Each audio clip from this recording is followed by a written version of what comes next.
Hello and welcome back to Good Morning Sri Lanka. If you just tuned in, my name is Wasam Ismail and you are watching MTV Sports. And of course, before the break, we did take you to a situation in Los Angeles where we did show you about the International Film Awards there. But of course, right, the next thing we have to show you is also Indian based, but definitely in a different context. It's actually a beautiful context where an amusement park was built by the Indian Army in Kashmir, and this was done for the children. It's beautiful. Have a look at this.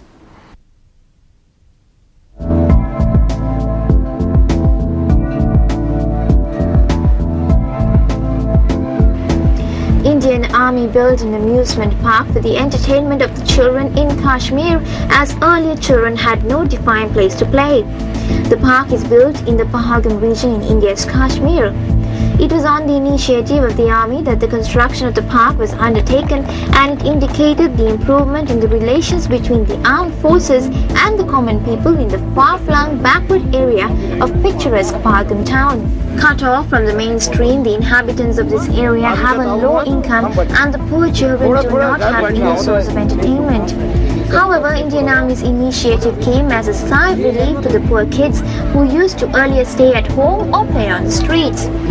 This is a far-off place. There is no place for entertainment of children here.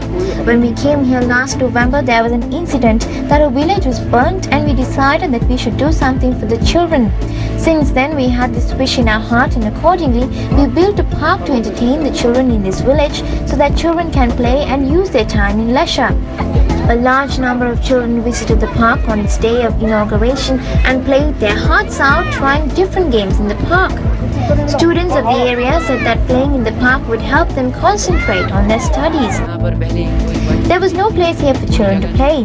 The children either used to be at home or they used to play on the street. 3RR, the sector, has built a park for the children, which is very attractive, and we enjoy playing here. And now we can exhibit our talent as well as also focus on our studies. Due to the unrest cloud in the valley, the relations between the army and the Kashmiris are not very cordial. The objective to build the park is to strengthen the relations between the locals and the army.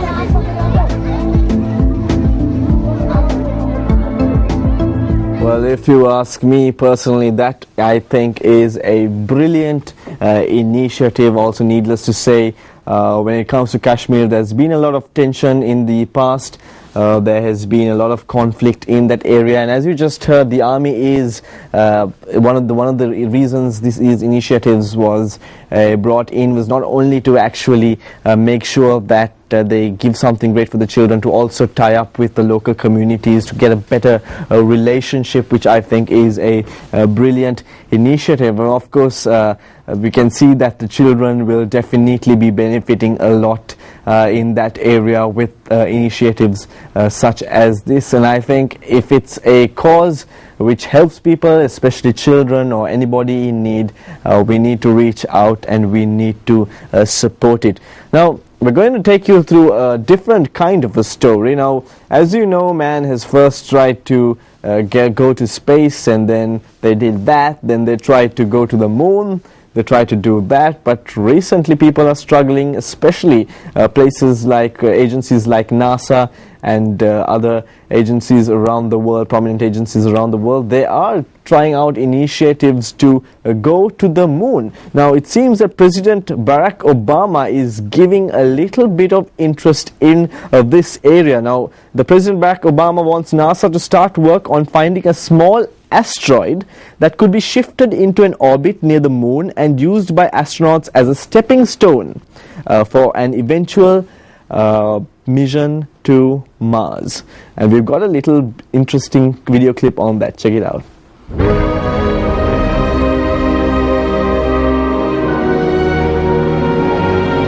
President Barack Obama wants NASA to start work on finding a small asteroid that could be shifted into an orbit near the moon and used by astronauts as a stepping stone for an eventual mission to Mars, agency officials said on Wednesday, 10th of April.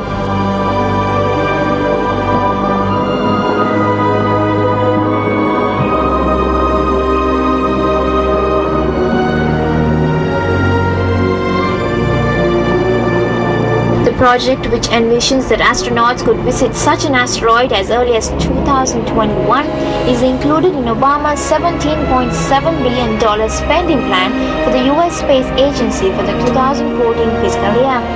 It is intended as an expansion of existing initiatives to find asteroids that may be on a collision course with Earth, and preparations for a human expedition to Mars in the 2030s.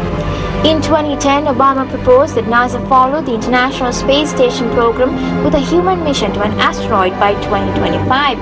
The agency has been developing a heavy-lift rocket and a deep space capsule capable of carrying astronauts beyond the station's 250-mile high orbit.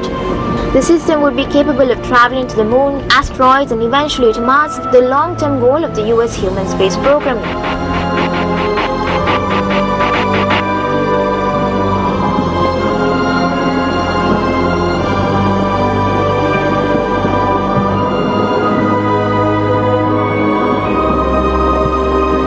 Obama's 2014 spending plan proposes $105 million to start work on the new mission, which entails finding a 23 to 33 feet wide asteroid and robotically towing or pushing it toward Earth so it ends up in a stable orbit near the Moon. Astronauts aboard an Orion capsule would then blast off, land on the asteroid, and bring back soil and rock samples for analysis. NASA has not yet estimated the total cost of the mission, but expects it to be less than $2.65 billion, estimated last year by the California Institute of Technology's Keck Institute for Space Studies. Interest in potentially threatening asteroids skyrocketed after a small asteroid exploded over Chelyabinsk, Russia on February 15th, shattering windows and damaging buildings. About 1,500 people were injured by flying glass and debris. The same day, another larger asteroid passed about 17,200 miles from Earth, closer than the television and communication satellites that ring the planet. Obama is also requesting $822 million to support efforts to develop commercial space taxis in hopes of breaking Russia's monopoly on crew transportation to the space station by 2017.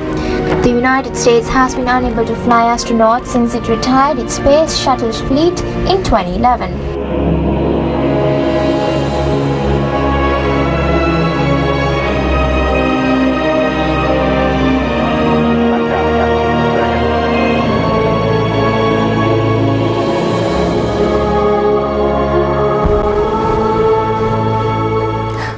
Absolutely beautiful stuff, if you ask me.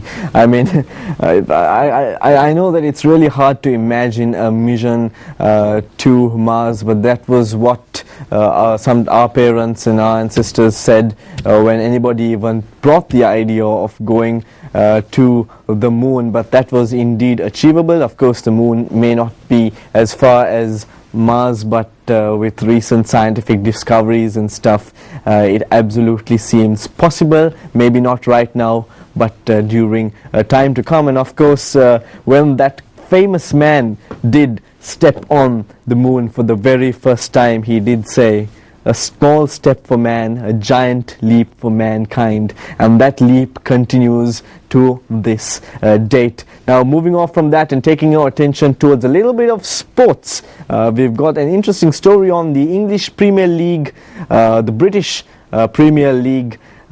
Check this out. The Premier League sought to put an end to contentious goal line decisions by approving the introduction of technology and adopting the British Hawkeye system on 11th April. All 20 top-flight clubs voted to approve the technology at a meeting of Premier League chairmen. Tennis and cricket, the motion of a ball, it follows a parabola because it's been hit and it's travelling through the air, whereas within football, obviously, the goalkeeper can carry it over the line, it can be obscured, and the motion is a lot more chaotic. So whilst it's the same basic principles, we've done a huge amount of research and development in making sure that the system is absolutely right for football. The decision comes a week after World Soccer governing body FIFA approved the appointment of German-based goal control for the Confederations Cup in Brazil this year and the World Cup in 2014. The Premier League is pleased to announce that it has awarded Hawkeye, the world's leading provider of vision processing instruments to sport, the contract to provide goal line technology systems across its 20 member clubs and all 380 Barclays Premier League matches, the league said in a statement. This will be the first time that goal line technology is used in any domestic competition. The British-based company Hawkeye, known for its ball tracking technology used in tennis and cricket, claims to be millimeter accurate, ensuring no broadcast replays could disprove the decision. The system to be used in the Premier League will notify the referee if the ball has crossed the line within 1 second.